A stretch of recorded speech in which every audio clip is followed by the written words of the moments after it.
Doc on the Run. We help injured runners run. On this episode, we're talking about sesamoiditis and why it is so serious in a runner.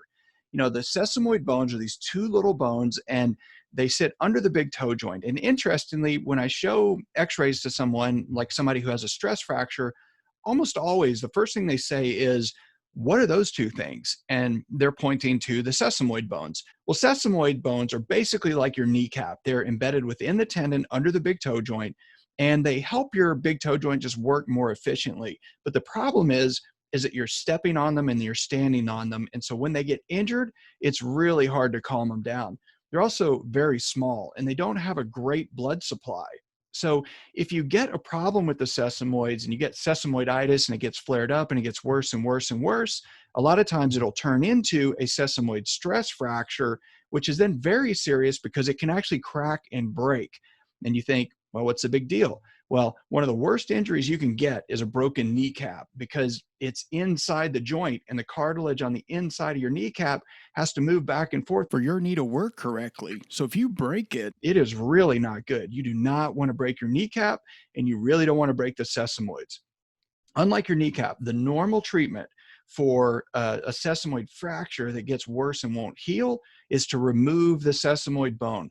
Now that causes a problem. If we remove the tibial sesamoid, the one that's on the inside of your foot, the arch side of your foot, well, then you can get a bunion deformity because those two bones are sitting side by side and they actually make the toe stay erect or in a straight position. And when you remove one of those two bones, the toe can start to drift in one direction or another.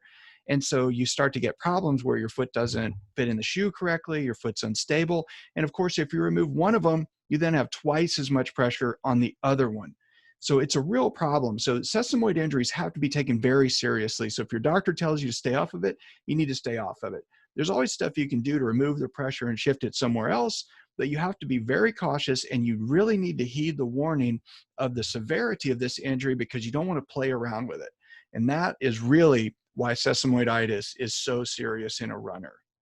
Now, listen, one of the things you can think about if you have a sesamoid injury is what to do about it. Now, if you go to this episode and you click on a link, I'll take you through a training series that'll help you really understand some of the things you need to think about when you first get injured and you have a sesamoid injury. Because unlike the kneecap, again, the sesamoid is something that you're walking on. So if you get a sesamoid injury, you've got to make sure that you treat it appropriately.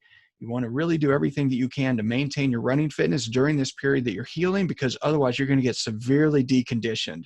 So check out the training I made for you in the show notes, and you can click on the link below to get access to it. So it's free training. It'll help you understand a little bit about what you should do right now if you're in this phase where you're injured and you need to keep this thing moving. You need to maintain your fitness. So this will really make a big difference whenever you have a sesamoid injury. So go check it out. Doc on the Run. We help injured runners run.